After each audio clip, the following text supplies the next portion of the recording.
In a future where humanity has conquered scarcity and unlocked the secrets of longevity, could the greatest challenge be finding purpose in paradise? Star Trek The Next Generation is set in a post-scarcity future where everyone has access to advanced technology, abundant energy, food, and medicine. The first season is not really the show at its best, but the very first episode shows us something important they don't discuss much later on. Captain Picard is 60 years old when it starts, and played by an actor in their mid-40s, the ever-excellent Patrick Stewart, while we get to meet Dr. McCoy from the original series, who put in a cameo at age 137, and humanity's chief ally, the Vulcans, often lived to 200. Folks in the Federation live a lot longer than now. We'll be looking at much longer-lived civilizations today, but one interesting aspect of that society is that it seemed abundant in everything but opportunity to excel socially. We can take for granted that they have great education, great comfort, and pretty much anything they want from holodecks and replicators. But much is made of how hard it is to get into Starfleet, and as best we can tell, there are maybe 1 million people in the organization in this era, as we never get an exact figure for ships, but all told they can field over 1,000, and that most are smaller than the Enterprise, their flagship, which has a crew of 1,000, including civilian family members. Many others are smaller science and scout vessels with a crew of maybe 100 or so, if not less. We also never get told the population of the Federation, with over 150 member worlds, many of which are home worlds with populations of at least 1 billion. We can see why entry into Starfleet is quite a competitive honor, given that probably only about 1 in 100,000 to 1 in a million people serve in Starfleet. It's a great franchise and explores a lot of cool themes and opens up a lot of interesting speculation for the audience. Some unintentional, I imagine, and the byproduct of the trope known as sci-fi writers have no sense of scale, as the Federation is unbelievably underpopulated for a civilization with clean energy and no need for croplands, and very low on spaceships and space infrastructure for a spacefaring civilization with replicators, FTL, and teleportation. But what it also seems low on is opportunity, as the Horn of Plenty provides for all by replicator and holodeck, yet a civilization devoted to exploration seems to be rather low on exploratory vessels or other opportunities to excel in the society. Indeed, we often see darker sides of paradise in many episodes, though often only in retrospect, and while I think this was just a byproduct of the writers not always being good at scale or consistency, and trying to keep episodes interesting in a utopian setting, they may have nailed something about the future there, because human nature is often one of competitiveness and trying to move up in the social hierarchy, and a civilization with everything, including longer lives, one of the difficult parts of life can be a lack of challenge and chances to prove oneself, along with a glacially slow rate of promotion or upward mobility, and the frontier is likely to beckon me to it for the chance to start in a fresh circumstance, not just for yourself, but for everyone else, where your boss isn't 1,000 years old already. Today we'll be examining both very long-lived people and the civilizations composed of them, and we'll move progressively from a few centuries of life to nigh immortal people and civilizations that might be even longer-lived, outlasting mountains or even stars. We do get some excellent discussion of the topic in sci-fi, from the Lazarus Long stories by Robert Heinlein to the Citizens of Peter Hamilton's Commonwealth saga. But very long-lived individuals are a staple of traditions and stories besides sci-fi, yet the details of their lives tend to be surprisingly limited, an ironic oversight given how much living they presumably did. This episode draws its title from one such figure, Methuselah, the biblical patriarch who was Noah's grandfather. Methuselah lived for 969 years, inspiring the term associated with extreme longevity. Second place in longevity goes to his grandfather, Jared, at 962 years, followed by his grandson, Noah, at 950 years. Adam comes in fourth at 930 years. Methuselah's own father, Enoch, was the shortest lived among these patriarchs. Notably, among the genealogical line from Adam to Noah, Noah was the only one born after Adam's death. According to Genesis, Methuselah died shortly before the flood.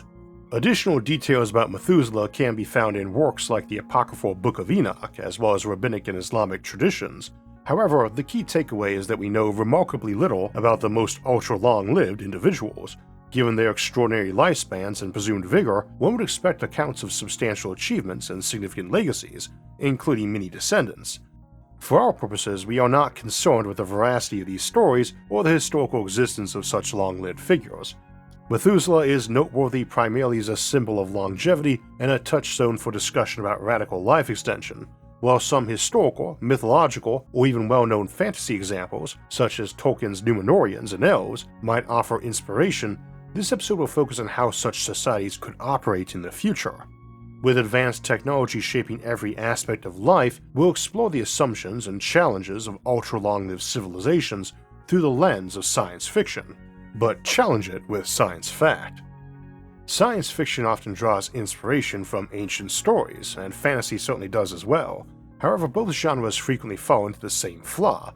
The portrayal of ancient, long-lived individuals often lacks the wisdom or depth that centuries of life would imply, nor do they seem to have truly lived all that much. One of the few portrayals that comes close is the Highlander TV series from the 1990s, which featured flashbacks to the protagonist's 400-year lifespan in most episodes. Across its over 100 episodes, the series managed to build a sense that the character had indeed drifted through many lives. Something we also see with the 800-year-old vampire Nikolai in another 90s TV show, Forever Knight. A recurring theme in Highlander is that the immortals cannot have children. Same for the vampires in the other show, and the question of reproduction is a significant issue for characters with very long lifespans. In Genesis, the patriarchs from Adam to Noah averaged 117 years old when they had the sons listed in their genealogies. Tolkien's Númenóreans, influenced by Genesis and the legend of Atlantis, provide another example. Descended from Elros, the half-elf brother of Elrond, the royal Númenóreans lived long lives, with Elros himself reaching 500 years. Over their 3,000-year history, before their island was destroyed, they only had a couple dozen kings. They often delayed marriage and childbearing intentionally, which helped prevent overpopulation on their island, a problem that would have arisen if most lived for centuries and reproduced at normal rates. The long-lived dwarves also had this problem. Immortal elves face an even starker situation, with some, like Círdan the Shipwright, being among the very first of their kind, awakening to Middle-earth without parents. It is not hard to imagine a similar scenario playing out in the distant future. A small group of colonists on a far-off world might still be alive millennia later, witnessing the transformation of their planet from wild frontier to bustling civilization. Roger Zelazny, who often wrote protagonists with very long lives, covered a case like this in his classic novel Lord of Light. In that story, individuals transfer their consciousness into new bodies when their original ones wear out. They often have children at normal rates and sometimes distance themselves from their past lives entirely while reincarnating. This highlights the complexities and fascinating possibilities of life in an ultra-long-lived society. In their case, their new body doesn't resemble the original, though slowly does with time, which might make the transfer into new life easier and makes me wonder if many long-lived folks in high-tech societies might engage in major cosmetic body alteration along with lifestyle change, be a whole new person. A colony planet could experience rapid population growth, with generations overlapping as people continue to have children even while their kids and grandkids are also starting families. Without careful planning, things could fill up quickly. Some might prefer to have children in clusters, raising 2 or 3 close in age over a few years, and then waiting half a century or more before having more. By default, those older and more experienced folks would make better parents too, more resources and experience with kids and life in general. So an argument that newer generations should get to have kids if growth were getting limited might not fly well. Only the ancient folks who have had kids many times get to have more. Discussions about ultra-long-lived individuals often raise the idea of term limits to avoid the same senator holding office for 5,000 years. Such limits might be necessary for many reasons, including reducing the risk of assassination attempts by those frustrated with unchanging leadership. It's easy to imagine ambitious people, stuck under the rule of a single person in charge of a country, company, or even family, seeking to expedite succession plans or break out to form something new. A recurring theme in science fiction, especially from certain authors, is the idea of marriage contracts with set durations that expire after a predetermined time. While early sci-fi often took a rather juvenile approach to relationships, understandable given its target audience at the time, this concept could become a practical default in a society with extended lifespans. More generally, contracts of all kinds might include sunset provisions, allowing them to expire naturally after a set period rather than continuing indefinitely. This approach could provide much-needed flexibility in a world where lifetimes stretch across centuries. Most people would struggle to name their 30 closest relatives or muster sustained enthusiasm for staying in touch with all their second and third cousins, great nieces, and nephews. A few years of separation can strain relationships. A few decades can hollow them out entirely, even without any wrongdoing on either side, just the passage of time. Now imagine a few centuries or a few dozen light years of distance. Would you still feel deeply connected to a new sibling if your parents had 40 children, perhaps through multiple marriages? Would you care much about that sibling's grandson, or your 90th granddaughter's 15th child from her third marriage? And that doesn't even require very long lives, maybe just a second century. The challenge is envisioning what would truly set a long-lived civilization apart, not just in terms of individual lifespans, but in the structure and dynamics of a civilization that endures for millennia. These questions force us to rethink the very nature of relationships, community, and continuity in such a world. For instance, someone who is 1,000 years old on some colony planet they helped found has very bad odds of going on the dating market and finding someone who is not a distant descendant of theirs, probably several times over. Assuming humanity isn't wiped out by AI or another existential crisis, it seems very likely that we'll go on to colonize the solar system, comfortably accommodating 1 trillion people or more, likely much more. For the foreseeable future, we will likely grow our resources and use them more efficiently than our population grows. If life extension technologies emerge in the next century or two, and we pursue ambitious dreams of space exploration, we may reach a point where we are shipping people out to colonies at roughly the same rate we are growing the population, maintaining stability. This population balance may not be perfectly stable, but for several millennia, there would likely be an abundance of empty worlds and the energy to send people to them. Instead of cutting the metaphorical pie into ever smaller slices, societies could use some of that pie to build colonies and incentivize migration. For many, the appeal of colonization would include the chance for a fresh start, a new challenge, or a step up the social ladder. To be a big fish in a small pond that could eventually grow into an ocean of its own. Some might even hop repeatedly to new frontiers, always seeking the pioneer life on the edge of known space. Not everyone boarding those ships would be young, though the majority likely would be. In a society where opportunities for advancement depend on someone leaving, either for a new life or due to death, there is little incentive to stay stuck in junior positions indefinitely. If your boss only gains more experience and retains their vigor, you might decide that being a junior undersecretary at 400 years old is less appealing than becoming senior leadership of a small colony. Eventually, two trends would emerge. First, new places to colonize would become increasingly rare. The closest viable planets would already be colonized, and older colonies halfway to more distant worlds might start sending people to those planets instead. Second, fewer older individuals would leave Earth. Those who had already remained on Earth for 2,000 years of its golden age would likely feel deeply attached to the planet and disinclined to leave.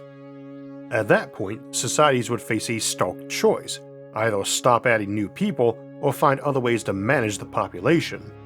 This could lead to controversial solutions such as population controls, birth and death lotteries, or even more extreme scenarios like sanctioned assassinations. More likely, such scenarios would begin subtly, with a wink and nod approach to ambitious individuals removing their superiors. In a civilization composed of the very long-lived, those who survive the longest are likely to be best at navigating and enduring such challenges. Much like a Sith apprentice attempting to overthrow their master in Star Wars, these conflicts would more often result in failure for the challenger than success.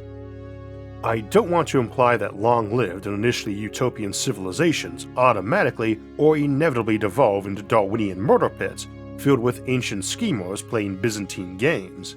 However, one could see how such a scenario might arise. It also raises profound questions about how human a person remains after living for millennia, and what a civilization might become if it had been extant and stable for thousands of years. Some civilizations might be so ancient they've outlived the rise and fall of galaxies, but could even the oldest civilizations reach the point where there's nothing left to learn? In our next exclusive episode, The End of Science, we explore whether there is a final limit to scientific progress. Could an ancient civilization master every physical law and technological possibility, What happens when there are no more frontiers left to explore? Do they turn inward? Do they stagnate? Or do they transcend science entirely into something new? Find out in The End of Science, available only on Nebula, the largest creator-owned streaming platform, where every SFIA episode airs early and ad-free. Nebula also features exclusive content from many great creators like Real Engineering, Up and Atom, Simon Clark, and original content like Faithless, A Sojourn Story, cutting-edge sci-fi set in a distant future far beyond our galaxy. Sign up today at go.nebulatv/IsaacArthur using my code IsaacArthur to get 40% off an annual plan, or $3 a month. Nebula also offers lifetime memberships and gift options, so you can share fascinating content like The End of Science with friends and family. And for new Nebula subscribers, you get access to guest passes. Share your passion for Nebula with friends and family. With them, they can get free and easy access to all Nebula content for a whole week. So go subscribe to Nebula and give a week of exclusive content with guest passes using the link below to get 40% off the annual plan. And now, let's return to civilizations older than the stars themselves. I generally hold the view that in civilizations with advanced technology and life extension, the leading cause of death will be a lack of purpose. This is already a significant issue in our current era as we edge closer to a post-scarcity age. Ironically, one thing our ancestors tend to have in abundance, while being short of almost everything else like food and safety, was a sense of purpose. And advanced civilizations probably rarely lack food or safety, but may often lack purpose. A Methuselah civilization, however, is probably not fully post-scarcity. It might be better described as late-stage post-scarcity, an era of phenomenal resources but one that is very stable and low or no growth and does not view itself as having an abundant surplus anymore. The key about post-scarcity is that even in a finite universe, some scarcity always remains. We tend to define post-scarcity as the absence of anxiety over access to essential resources for survival. However, a civilization that has reached what it considers its maximum population, whether it's an absolute cap or simply a maximum comfortable level, is unlikely to perceive itself as having an effortless hyperabundance. Even if such a civilization possesses more resources and advanced technology than ever before, its mindset will have shifted from casual abundance to carefully managed sufficiency. They are all living on a fixed income, so to speak.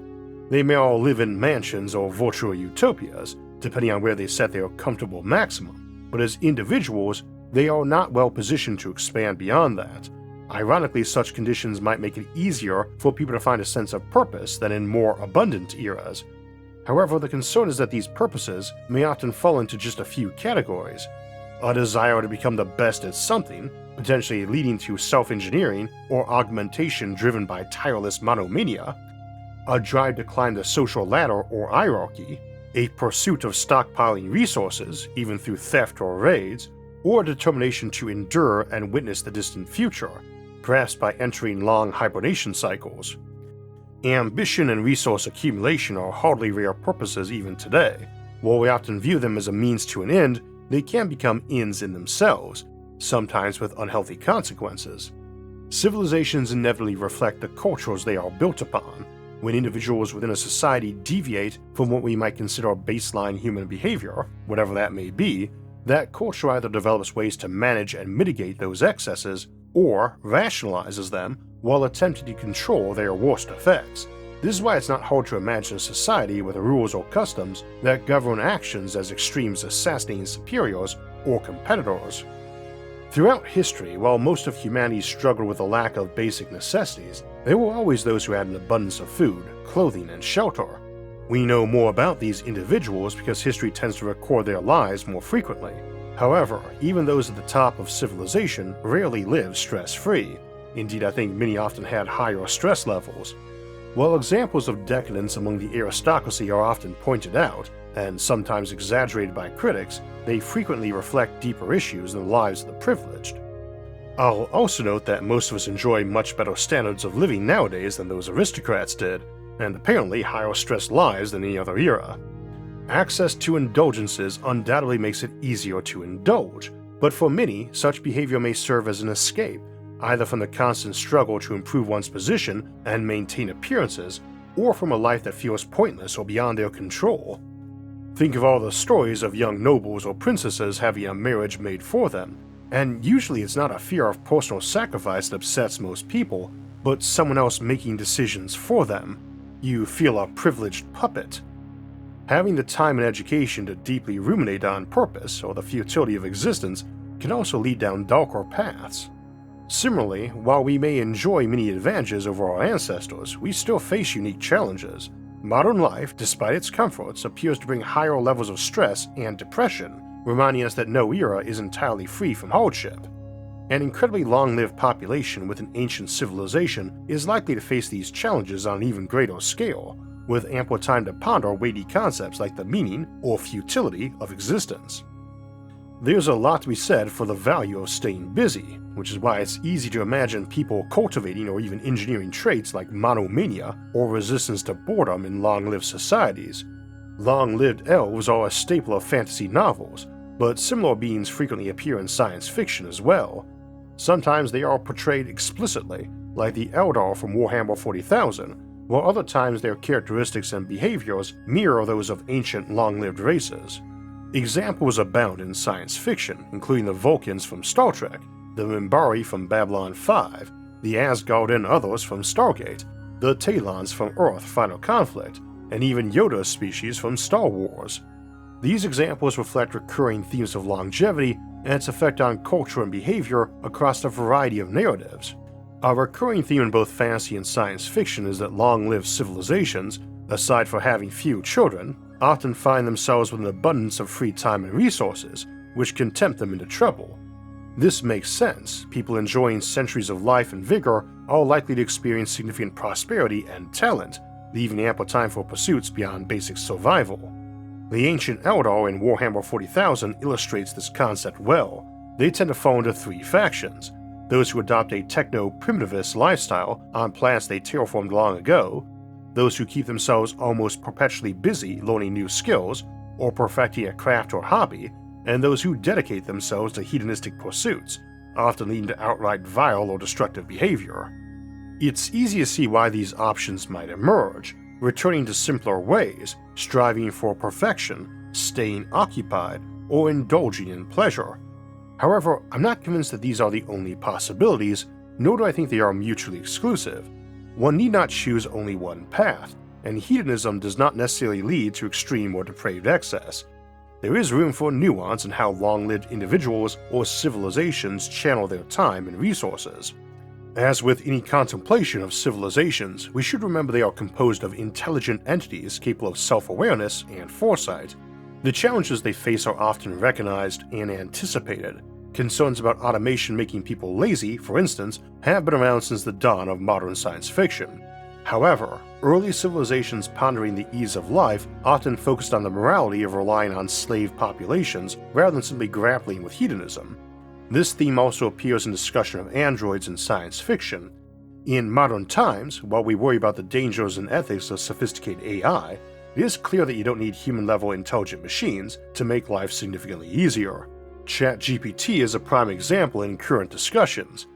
Early sci-fi authors likely wouldn't have imagined such sophisticated dialogue emerging from something entirely unintelligent, yet it proves useful. Personally, I use it to clean up run-on sentences and typos in scripts, or catch repetition in word use, and suggested changes often improve my writing, as opposed to spell check, which is handy but wrecked my spelling. Of course, the AI has occasional missteps that serve as reminders that it doesn't truly understand what it's doing or saying. Most tasks can be automated with minimal intelligence, especially with some degree of human supervision, enabling a society where educated and trained individuals are still needed but have plenty of time for other pursuits and hobbies. Most people would likely embrace such opportunities. Those who lean toward extremes, obsession or hedonism, are unlikely to be happy with those tendencies and, in a high-tech society, would have many options for addressing such issues. An advanced civilization, concerned with purposelessness, excessive hedonism, or bizarre, time-consuming hobbies, would likely treat these as mental health concerns and excel at addressing them, given that they have lots of smart folks to throw at the problem who also crave a useful purpose themselves. Moreover, such a society would probably be highly effective at education, making a population of ignorant, lazy individuals improbable. Instead, a civilization of highly educated, ultra-healthy, and energetic individuals with lifetimes of experience who balance various hobbies and vices with restraint seems far more likely. Of course, that's probably not a surprising sentiment coming from me. I'm often labeled a techno-optimist, though I still find that puzzling. I tend to see myself more as an upbeat cynic and pragmatist. That said, I do generally assume that people prefer to follow their better natures, especially when they know others are watching. In advanced civilizations, after all, true privacy is likely to be one of the scarcest commodities. I could be wrong, though. Returning to the example of slavery, even without outright slavery, similar conditions can take many forms, such as debt slavery or caste systems. For many, their worst experience is being forced into actions against their will, pressured into a path they did not choose, or stuck on one they did choose but later regretted. For instance, in an ultra-long-lived society opposed to divorce, many might feel obligated to remain in marriages or families long after feeling estranged. Similarly, anyone born into a system where centuries or millennia might pass before they could move up a rung, and where any lateral movement would drop them down a rung or two, might feel chained to their circumstances. Debt slavery could also become a very real issue. For example, the default retirement strategy in modern times often relies on compound interest rather than simple savings. Assuming normal S&P 500 returns and inflation, you could invest money into an ETF and double it approximately every decade with minimal effort. For instance, putting $10,000 into an ETF at age 20 could grow to $320,000 by age 70, adjusted for inflation, or $1.28 million ignoring inflation. By 120, that could have doubled several more times, giving you either $10 million including inflation or $164 million excluding inflation. You can now easily draw all the money you'll ever need out of that while still keeping up with inflation. And as a bit of life advice, I would encourage you to do exactly that with any excess money you can spare as young as you can, though also to avoid any source for that which involves the word arbitrage, or at least to do so very carefully.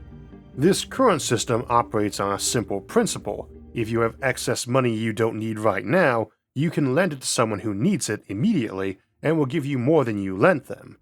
Sometimes that's to start or operate a business, get an education, or buy a TV, car, or house.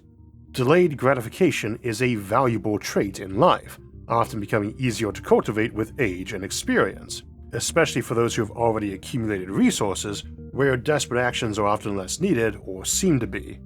In modern society, patience is an especially useful skill, but is not universally advantageous. It only works when patience is likely to yield benefits. As Warren Buffett famously said, the stock market is a device for transferring money from the impatient to the patient. This advice applies only when patience aligns with a sound strategy. For example, borrowing money to start a business that doubles in size annually is far better than waiting for a modest 10% yearly return. Conversely, in unstable environments, such as during frequent wars, long-term investments are far riskier and often end in disaster. Many early banks and banking families learned this lesson the hard way, losing fortunes by loaning money to kings and nobles for war efforts. Not that such loans were always entirely voluntary. At first glance, an ancient and stable society might seem like an ideal place for investment.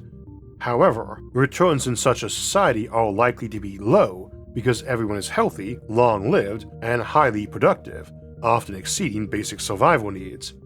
No one retires for health needs, and that likely means that most of the most productive folks never retire at all because they like their work. Which is good because even a hyper-productive civilization probably cannot sustain a situation where 99% of its population lives off compound interest. Young individuals, on the other hand, might be more willing to take on debt to jumpstart their lives and pursue high-risk strategies. Their ability to take risks is their greatest asset, but risk comes with consequences, and for many this could lead to debt slavery, either explicitly or in practice, under the controls of individuals or institutions. Another factor is that only growing systems can afford to consistently provide interest on unused resources. In some cases, saving may work in reverse, where people pay to store their wealth securely. This might be the norm in Methuselah civilizations, especially those reliant on hibernation strategies. Resources must be spent to protect and maintain other resources. Vaults and guards are not free, and time inevitably causes decay, loss, or theft. Very long-lived societies that have already amassed all available resources in their region might find themselves slowly burning through reserves, transitioning from a no-growth civilization to one that gradually contracts, dividing dwindling resources among a declining population. On the other hand, access to an eternal power source such as vacuum energy or a wormhole to new universes could enable such civilizations to offset losses and potentially sustain growth. It is also important to recognize that Methuselah civilizations are unlikely to be entirely unchanging. Two of the most commonly cited long-lasting civilizations are ancient Egypt and Rome, though other examples could make legitimate claims based on how we define a stable civilization or empire. Needless to say, Rome evolved significantly over its history, and any perception of ancient Egypt as static likely stems from the limited historical records we have. Ancient Egypt's 30 classified dynasties, for instance, saw numerous changes, culminating the Ptolemaic dynasty and the transition to Roman rule. In all likelihood, similar changes occurred under earlier dynasties, but the incomplete records obscure them. What appears unchanging is often just the result of viewing history from a vast distance, through the fog of time. I don't believe civilizations will naturally converge to a fixed, unchanging state because the majority of their members benefit from disrupting the status quo. Civilization is built on social contracts, one of which is the promise that by playing by the rules, you can potentially advance. When this is not seen as the case, by groups or society as a whole, those societies often undergo great disruption, even collapse. This becomes particularly problematic in an immortal society where opportunities for change and growth are limited. While some might be content to bypass climbing social ladders or amassing wealth, they would need a substitute purpose. By default, this often takes the form of enlightenment, personal growth, or the pursuit of wisdom. Yet a civilization that fosters constant personal growth and intellectual evolution is unlikely to remain static either. Growth, whether material, social, or internal, inherently drives change, ensuring that even the longest-lived societies remain dynamic and adaptable. Those that probably don't keep going, as some other group, outside of them or an internal faction, will push against them and force changes by replacement or adaptation. So they are likely all temporary periods, if possibly very long ones. That brings us back to what is likely to be our first Methuselah civilization, the early galactic settlement phase coming out of our own solar system.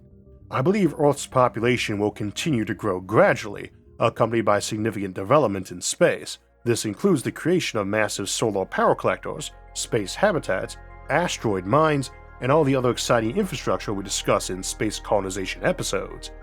At some point, it seems likely that the default approach will shift toward moderating population growth on Earth while channeling surplus population toward the stars. I also think we'll see a concerted cultural effort to incentivize a sort of amoeba-like splitting off of groups, rather than disproportionately skewing immigration towards specific ages or demographics. By default, you might not expect the head of a company or clan to personally lead a mission to a new star system. They would more likely send junior members or seconds in command. However, many might embrace the idea of starting fresh, casting off old responsibilities, or allowing their heirs to take over. Confident in their abilities and past successes, they might see such a move as an opportunity to build something new, while knowing they could return to positions of power in centuries to come. Having climbed the ladder once before, they know they can do it again. At some point, however, even this civilization will run out of stars to reach, as neighboring colonies grow closer, more connected, and fully mature. Yet Earth is likely to remain the cultural, scientific, and entertainment hub for a long time, leveraging its initial advantage to bring in resources from beyond the solar system.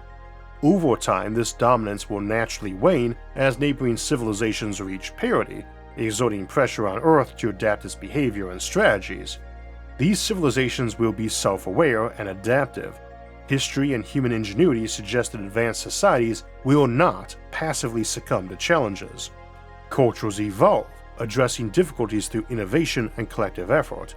Whether by rethinking governance, promoting lifelong education, or balancing ambition and leisure, humanity's ability to adapt should not be underestimated.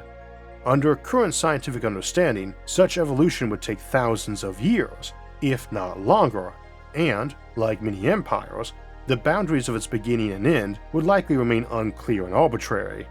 Some might trace the origins of Methuselah's civilization to this very century, or even the last, pointing to humanity's first ventures into space, or the early breakthroughs in life extension as defining moments.